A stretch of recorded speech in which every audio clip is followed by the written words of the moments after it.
Olá, canaúivos! Me chamo Rosângela e irei contar um relato de lobisomem que se passou comigo. Isso aconteceu por volta dos anos 2004 a 2006, mais ou menos por aí. Bom, morávamos, meu marido e meus filhos, no interior do Paraná. Não vou citar o nome do lugar, porque é muito pequena a cidade. Era tempo de quaresma. Como de costume no sítio, fazíamos pães, bolos em forno a lenha, ou fornalha, como alguns conhecem. Agora é que começa o sobrenatural, ou seja, nem sei afirmar se é ou não sobrenatural, mas sim uma experiência terrível que tive com esse tal de lobisomem. Era um sábado de quaresma. Como sempre, assei meus pães, meus bolos que havia feito, porque esperava meus pais no final de semana. Depois de tudo pronto, retirei do forno e coloquei em cima de um balcão que havia em um cômodo da casa, perto da janela para poder esfriar. Enquanto isso, fui terminar meus afazeres e os esqueci por lá. Nessa janela faltava um dos vidros. Eu havia deixado tudo coberto para depois guardar. Quando a noite chegou, esqueci de retirá-los de lá. Estávamos sentados na sala vendo TV, meus filhos e eu, e esperando o pai deles chegar do serviço. Ele trabalhava em um supermercado, uns 5 quilômetros de casa. O sofá ficava de frente para essa janela. Foi quando, de repente, escutei um barulho e olhei em direção à janela. Vocês não vão acreditar. Um lobisomem estava ali, do lado de fora. Estava em pé, tentando pegar os meus pães. Levei o maior susto quando vi uma mão humana peluda. Eram pelos grossos e pretos. Ele já tinha passado a mão para dentro da janela. Estava puxando minha forma de pão para fora. Eu dei um baita grito vendo aquele bicho ali. Foi quando, no ímpeto, saí correndo em direção ao balcão. E não sei de onde tirei coragem, mas tomei a forma da mão dele. Eu me arrisquei muito, mas foi tudo muito rápido. Essa foi minha reação diante daquela situação. Nisso, ele recuou e ficou rodeando a casa. Eu escutava os passos dele lá fora e fiquei com muito medo dele tentar invadir a minha casa. Até que os cachorros o perceberam e saíram se embolando com ele. Ele batia nos cachorros e os cachorros avançavam nele. Essa briga durou em torno de uns 5 minutos. Eu fiquei sem saber o que fazer, sem reação nenhuma. Eu tinha 3 crianças comigo. Jamais sairia para fora com o lobisomem lá. Só me acalmei quando o lobisomem conseguiu escapar dos cachorros e saiu dando urros, que chegava a doer os ouvidos. Naquela noite, ele não voltou mais. Passada aquela semana, chegou o fim da semana seguinte. Era sexta-feira da quaresma. Estávamos novamente, somente meus filhos e eu em casa. O pai deles estava trabalhando. Ele costumava chegar muito tarde, pois trabalhava em um açougue do supermercado. Quando o supermercado fechava, ele tinha que limpar o açougue para o dia seguinte. Por isso, demorava um pouco mais tarde para chegar em casa. Eu já ficava morrendo de medo quando anoitecia. Estava assistindo TV, mas eu estava atenta a qualquer barulho lá fora. E o pior aconteceu. Acabou a energia. Fui caçar meu velho lampião. Coloquei um pouco de querosene e o acendi. Como estávamos esperando meu marido chegar, para distrair as crianças, começamos a jogar stop, uma brincadeira bem antiga que testa os conhecimentos. Ficamos ali brincando. Isso já passava das 11h30 da noite. E a minha porta era daquelas de vidros e grades, que dá para abrir só a parte dos vidros e deixar a porta fechada. Minha porta estava sem vidros e, por burrice minha, não tinha nem cortina. Então foi quando o meu filho mais velho me olhou assustado. Ele estava sentado bem de frente para a porta e me deu um sinal para eu olhar para ela. Quando eu olho para a porta, o lobisomem estava lá, em pé, com as mãos na porta, olhando para a gente. Meu sangue gelou na hora. O tamanho do susto que levei não foi brincadeira. Só de lembrar, me arrepio toda. Mesmo tremendo de medo, tentei me conter em não gritar ou falar nada, pois meus outros 2 filhos eram crianças pequenas, não queria assustá-los. Então segurei o choro e fiquei quieta, tipo uma estátua, e meu outro filho também. Ali comecei a pedir em oração que a energia voltasse logo. O lobisomem não fazia nenhum barulho. Estava parado na porta, olhando para a gente, com aqueles olhos enormes, amarelos. Ele só ficava encarando. Pense em um bicho feio, minha gente. Para minha sorte, a porta estava bem trancada com a chave. Não tinha como ele abrir a porta, a não ser que estourasse ela. E eu rezando para ele sair dali, seguir o rumo dele. De repente, o pai dos meus filhos vinha chegando. Eu o escutei, pois ele tinha um carrinho velho, mas servia muito. Para nossa sorte, o lobisomem se assustou com o barulho do carro, pois era uma Brasília e fazia muito barulho no escapamento. Quando o lobisomem viu a luz do farol, que vinha descendo para chegar em casa, ele saiu da porta e os cachorros novamente se pegaram com ele. Ele dava cada grito terrível e os cachorros latindo para cima dele, até que meu marido chegou e ouviu também aqueles gritos que já estavam bem afastados da nossa casa. Eu falei para ele que era o mesmo lobisomem do outro dia. Então ele pegou a espingarda que tínhamos para nos defender e deu um tiro para cima. Tínhamos aquela espingarda porque morávamos praticamente no meio do mato. Era uma forma de defesa e serviu muito, pois com o barulho do tiro o lobisomem foi embora para mais longe e tudo se acalmou. Graças a Deus, vocês não têm noção de como é feio esse lobisomem. Vou até descrevê-lo aqui para que compreendam melhor. É como se ele fosse um cachorro grande. Tem pelos ralos pelo corpo, o rosto igual de gente, mas com pele enrugada. As orelhas são pontudas, o focinho comprido. Os dentes caninos são grandes e para fora da boca. As mãos grandes e peludas também. Olha, é algo sem pé nem cabeça, uma criatura do inferno mesmo. Sem contar no fedor que ele tem. É um cheiro forte, não tenho como descrever, mas cheira muito mal. Só sei que ele é muito feio, é horrível. Vi o lobisomem pelo menos umas 3 vezes, fora as vezes em que o escutava rodeando a casa, porque eu criava animais como galinhas, e ele gostava de ir no galinheiro comer os cocôs das galinhas. Adoraria muito ouvir meus relatos contados por você, Agatha. Desculpa se ficou grande ou meio sem noção. Não sou muito boa em escrever, mas acreditem, isso existe de verdade. Aconteceu comigo. Um abraço para todos vocês do canal. Olá, meu nome é Rian.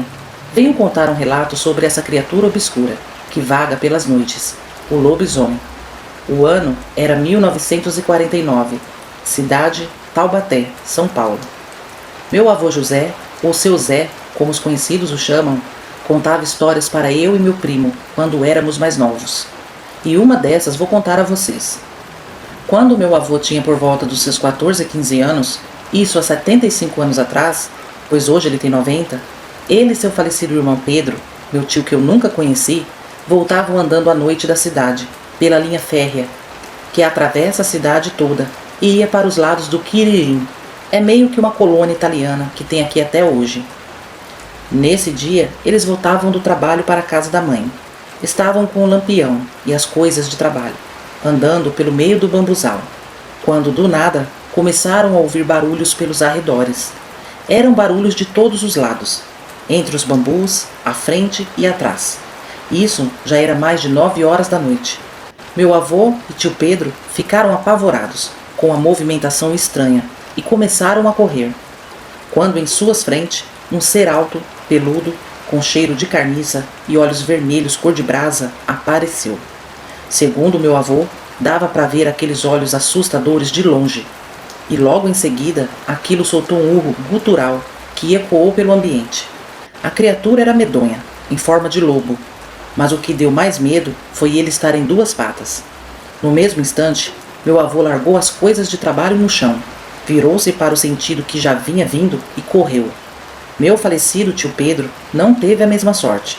Ele viu a besta e ainda assim tentou pegar o equipamento de engraxate que meu avô havia largado no chão. Meu avô, que já estava ao longe, olhou para trás para ver se tio Pedro estava lhe acompanhando, mas teve uma grande surpresa.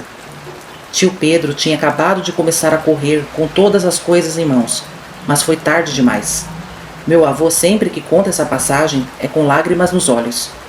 Os gritos do seu irmão sendo arrastado para o meio do bambuzal, gritos de agonia, dor, medo, horror e angústia, foram todos se esvaindo aos poucos, até que o silêncio veio aos ouvidos do meu avô, que, apavorado diante da situação e chorando muito, voltou correndo para a cidade para encontrar meu bisavô e pedir ajuda. O corpo do meu tio Pedro nunca foi encontrado. Meu avô conta que o velório foi simbólico, de caixão vazio e fechado. e o trauma permanece na família até os dias de hoje. Obrigada por contar a experiência do meu avô. Boa noite a todos. Boa noite, canal Uivos. Essa história é baseada em fatos reais. O lobisomem da olaria do ano de 1981. O sol estava começando a se pôr no horizonte, tingindo o céu de tons alaranjados e rosados, quando eu e meu amigo Fabinho decidimos sair de casa para brincar na rua. Era uma sexta-feira e a empolgação de estar livre da escola nos fazia sentir como se o mundo fosse o nosso playground. Sem celulares, tablets ou videogames, éramos dois garotos simples, acostumados a encontrar diversão nas pequenas coisas da vida. Enquanto jogávamos bola em frente às nossas casas, o sol ia se despedindo aos poucos, dando lugar à noite que se aproximava.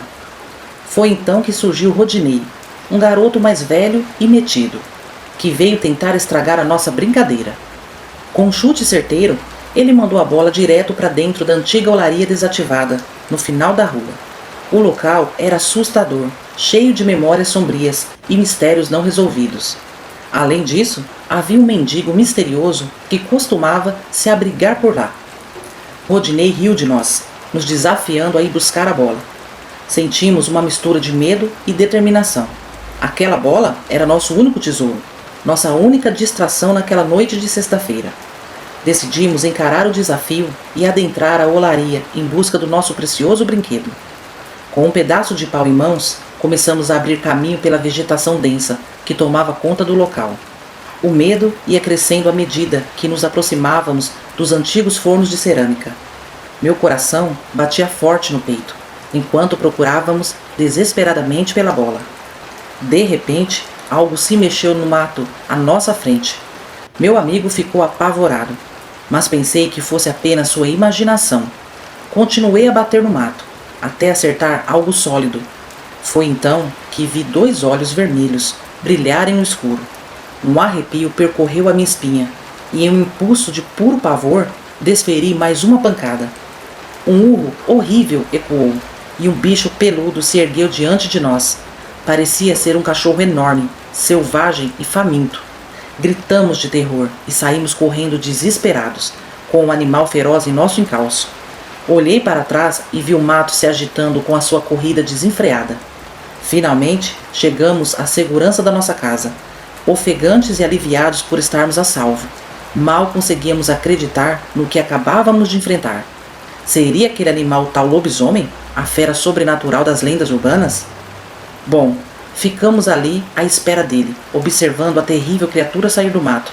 Porém, ele não saiu da olaria, e resolvemos deixar para procurar a bola no dia seguinte. Já pela manhã, saí para olhar se meu amigo já estava acordado. E para minha surpresa, o mendigo apareceu de repente, com um cachorro ao seu lado. Ele me devolveu a bola sem dizer nada e saiu andando em direção à antiga olaria. Fiquei sem ação e com medo, porém, notei que ele estava com a cabeça enfaixada. Essas aparições só nos acontecem quando menos esperamos, e temos sorte de ficar só no susto. Boa noite a todos. Família Uivos, chegamos ao final dos relatos de hoje. Lembrando sempre que se você gostou, deixe um like, comente, compartilhe com seus amigos. Se você ainda não é inscrito do canal, se inscreva, venha fazer parte da nossa família. Antes dos salves de hoje, eu quero saber de qual estado, cidade vocês assistem o canal Uivos. Eu estou no interior de São Paulo. Comentem aí, amigos. Agora sim os salves, aos queridos e queridas que estão sempre comentando e interagindo. Primeiramente, o salve vai para as fãs mirins, Lívia Gabriele Guimarães e Ana Cristina Mendonça. Um cheiro da tia Agatha, minhas florzinhas. E vai um salve todo carinhoso também para @divin29, Eliane Nascimento, Rosimeire Ramos, @Zuviolet, @Gisou, Maria Alves Menezes, Karina Alves, José Carlos, Rosângela Mendonça, Eliezer Gonçalves, Valdênia Oliveira, Evaldo Ribas, Bárbara Dias, João Passoni, Maria Antônia, Alcélio, Adria Costa, @Dieco1980, Orlando Alcovias, Camilo Urana, Rosana Souza, Fernando Henrique, Néia Oliveira, Angélica Guimarães, Yara Freitas, Nilce do Lago, Iraci Souto, Elisandra Cruz, Cantinho da Ed, Agimar Silva, Paula Pereira Melo, Lia da Silva e Márcia Teles. Família, no próximo vídeo tem mais salves, ok? Me despeço desejando uma noite abençoada e um ótimo fim de semana a todos vocês. Um forte abraço com todo o carinho da sua amiga Agatha e até terça-feira.